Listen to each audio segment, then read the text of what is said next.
About 10 years ago, I was commissioned to make a painting of poppies for a frame that was already built into a mantle. I made 2 paintings and I gave the client a choice. Which one did she want? She picked the other one. I've had this one up in the studio ever since. We were just over there working on another project. My wife noticed the painting, said how much she liked it. And so there you go. That's going to be one of her Christmas presents. So it's a rush job on the frame. I'm making the molding for the frame on the table, so I want this kind of big cove. So I've already milled the cherry to 2 by 2 inches. We'll go ahead and cut this cove in, and then we'll make the frame. And I'll show you what this painting looks like in a frame. This piece here is my test piece. You can see that I've clamped a fence on the table saw, and I'm running the material through the saw at an angle. Basically, you start with the blade very low, make a pass, and then raise it after each pass. So since this is the test piece, and I do want to go a little bit deeper on this one, I'll put this to the side, run these other pieces through until I get close to this depth, and then I'll run all 4 of them through. But to get started, I have to lower the blade. I'm putting an arrow on the top of each piece of molding to remind me that this is always at the top with the arrow pointing towards the fence. I check the height of the blade. Now I'll turn on the saw and cut the first pass.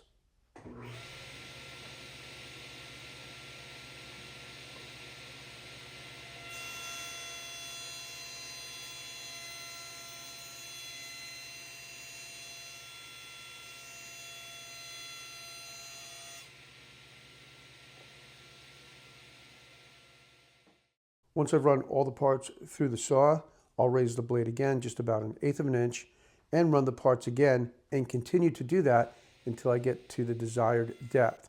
Just taking off just about 1/8 of an inch with each pass.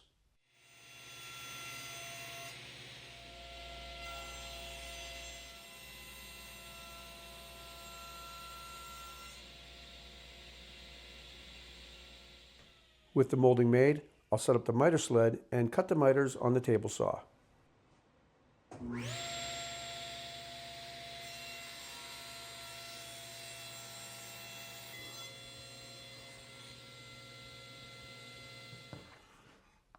Now that I have the molding made, I can go ahead and nail the parts together with 1¼ inch nails.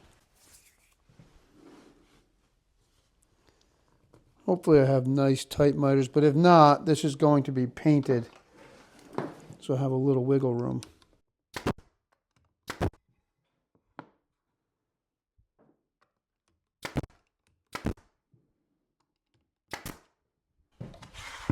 Now I need to picture frame the back so I have something to attach the painting to.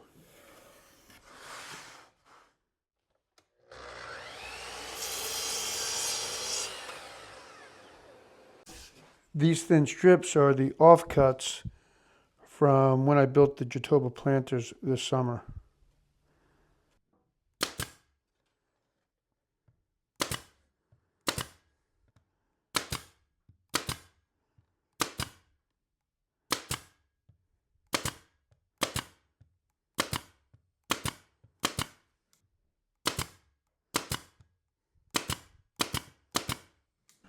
Okay, and here's the frame with a few coats of paint on it.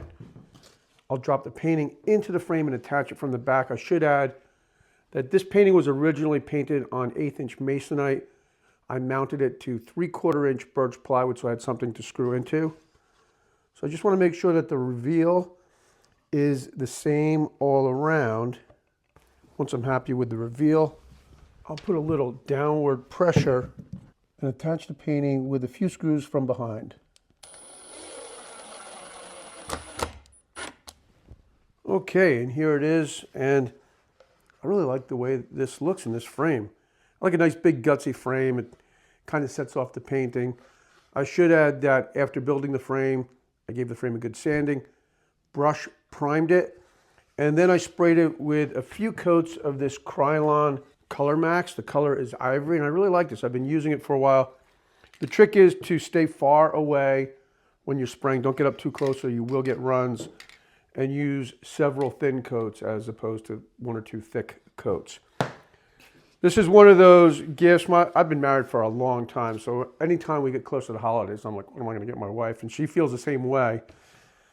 Sometimes we'll just go somewhere. That's usually the best thing to do. But anyway, there's some sentimental value here because when the kids were little, we bought this old Vermont house. You don't realize you're young when you're young. I think we were in our mid to late 30s at the time. And that was a big chunk of our life. So we bought the house, renovated the house. The house was a friend of her grandmother's, so she had passed away. And she always had poppies around the property. And my wife loves to garden, loves poppies. So it's, it's one of those things that'll remember of that sort of block of time in our life when the boys were little. Olivia wasn't even born yet. And, time just flies by. So as we all know, I can't believe I've been making videos now for maybe more than 15 years.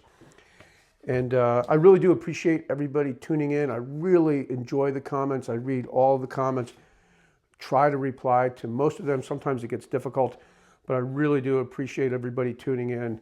It's a real motivator to continue to make videos. So I hope everybody has a Merry Christmas and a happy holiday. Try to relax, try to enjoy yourself, and I will see you in the new year. Thanks for watching. If you enjoyed this video and would like to build the furniture for your home, please visit my website at johnpeters.com for a large variety of furniture projects and plans available. From beginner to advanced woodworking projects, I'm sure you'll find a project that will match your woodworking skill level and taste in furniture. Each project has step-by-step video tutorials right here on YouTube designed to help guide you through the project and help you build something I know you'll be proud of. Thanks again, and please don't forget to like, comment, and subscribe. That's a great way to help me continue to make long-format project videos just like this one.